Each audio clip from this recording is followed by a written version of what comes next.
Hello बच्चों, welcome back to my channel. कैसे हैं आप सब। आज की वीडियो में मैं आप लोग के लिए मैनेजिंग ह्यूमन रिसोर्सेज या फिर ह्यूमन रिसोर्स मैनेजमेंट के एमसीक्यूज क्वेश्चंस लेकर के आई हूं। मैंने पहले भी इस पर वीडियो डाली हुई है, अगर आपने नहीं देखी है तो उसका लिंक आपको इस वीडियो के डिस्क्रिप्शन में मिल जाएगा या फिर मैं आई बटन में दे दूँगी, आप वहाँ से चेक कर लीजिएगा। इसके अलावा और भी सब्जेक्ट जैसे फॉरेन ट्रेड ऑफ इंडिया है, कॉस्ट अकाउंटिंग है, export import procedures and documentation है, और भी सब्जेक्ट पर एमसीक्यूज वीडियो आपको मेरे चैनल पर मिल जाएंगी। अगर किसी सब्जेक्ट पर आप एमसीक्यूज वीडियो चाहते हैं तो सब्जेक्ट का नेम मुझे कमेंट करिएगा। चैनल पे नए हो तो जल्दी से सब्सक्राइब कर लीजिए, नोटिफिकेशन बेल को जरूर ऑन करिएगा और वीडियो अच्छी लगे तो लाइक करिएगा। आइए शुरू करते हैं। इससे पहले की वीडियो में 95 तक क्वेश्चन हो गए थे, 96 क्वेश्चन लेते हैं।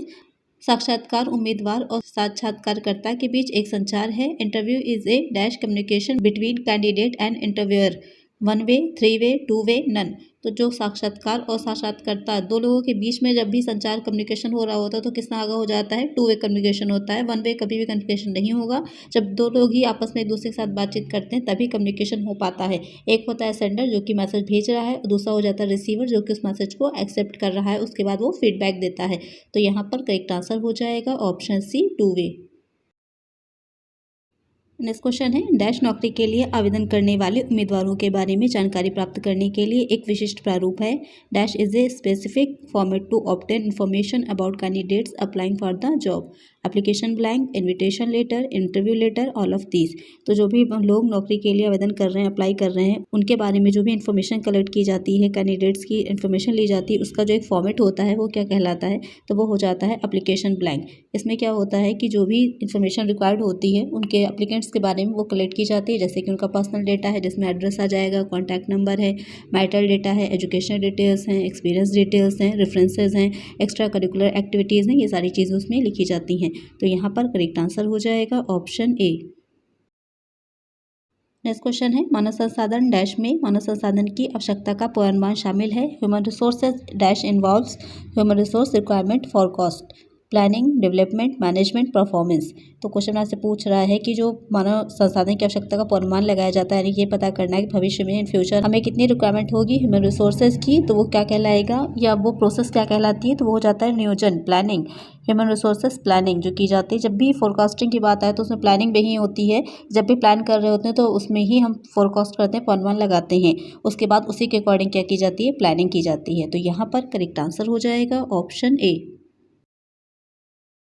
नेक्स्ट क्वेश्चन है, डैश को छोड़कर पदोन्नति के कारण निम्नलिखित हैं। Following are the reasons for demotion except dash, inefficiency, indiscipline, administrative convenience, tools of punishment.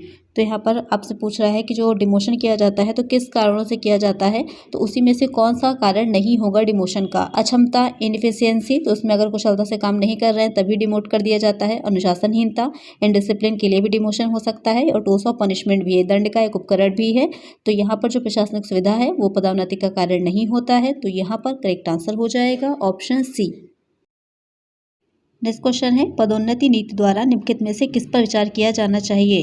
Which of the following must be considered bye promotion policy, merits of employees, potential of employees, seniority of employees, all of the above.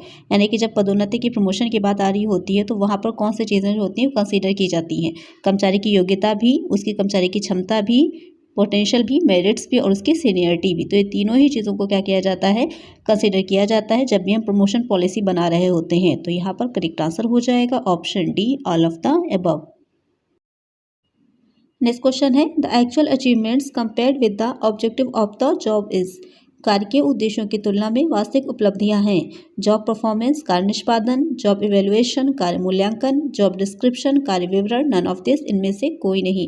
यानी कि जो भी हमने कार्य के उद्देश्य निर्धारित किए थे और वास्तव में जो भी हमारी उपलब्धियां हमने हासिल की है, अचीवमेंट हासिल की है, यानी कि जिस तरह से हमने कार्य किया है, अच्छा किया है, किस तरह से किया है, वो सारी चीज़ें क्या कहलाती हैं, तो वो हो जाती है जॉब परफॉर्मेंस, कार्य का निष्पादन। यानी कि जो भी हमने कार्य के उद्देश्य निर्धारित किए थे और जैसा कि हमने कार्य वास्तव में किया है तो उसको क्या कहते हैं, वो जॉब परफॉर्मेंस होती है। आप ये कहते नहीं है कि आपने बहुत अच्छी परफॉर्म किया है, यानी कि जो भी तैयारी आपने की थी और जो हमने सोचा था कि इस तरह से होना चाहिए उसके अकॉर्डिंग आप कर पाए या नहीं कर पाए, वो आपकी परफॉर्मेंस हो जाती है। तो यहाँ पर करेक्ट आंसर हो जाएगा ऑप्शन ए।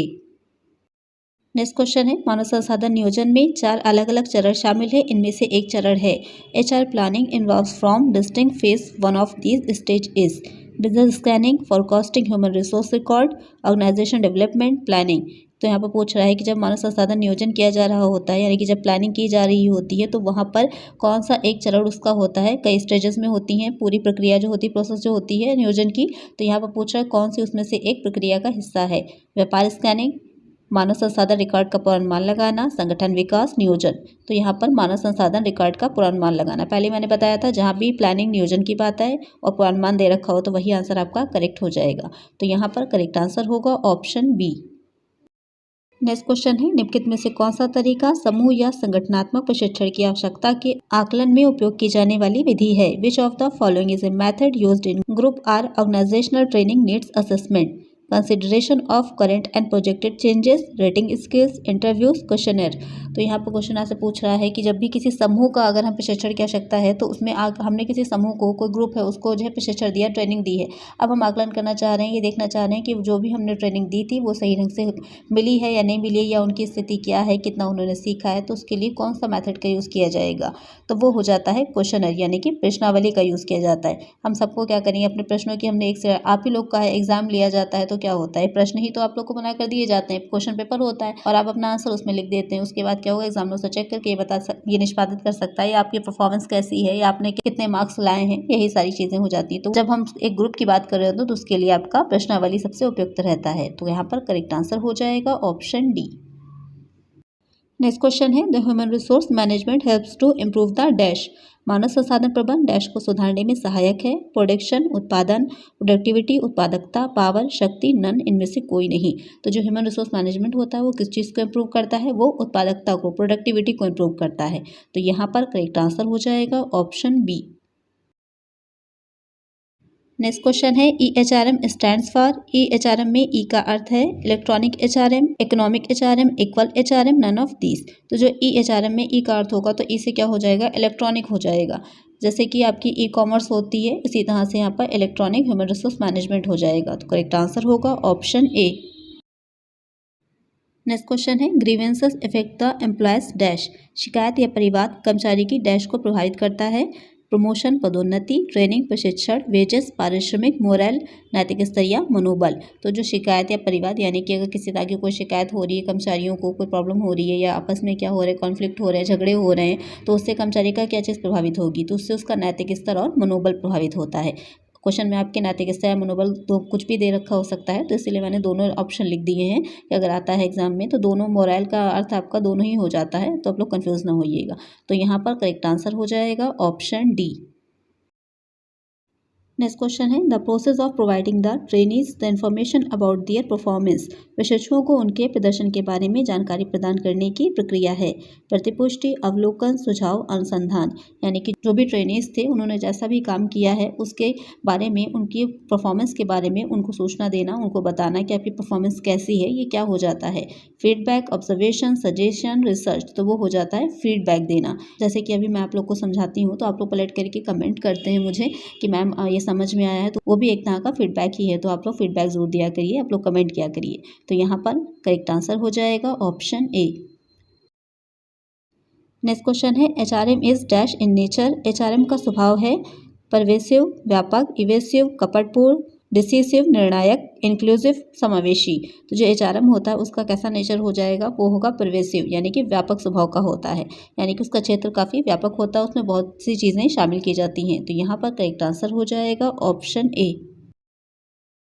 नेक्स्ट क्वेश्चन है, परीक्षण जो जॉब की आवश्यकताओं के साथ कर्मचारी के प्रदर्शन की तुलना करता है। The test which compare employee performance with job requirements dash. Selection test, preference test, achievement test, none.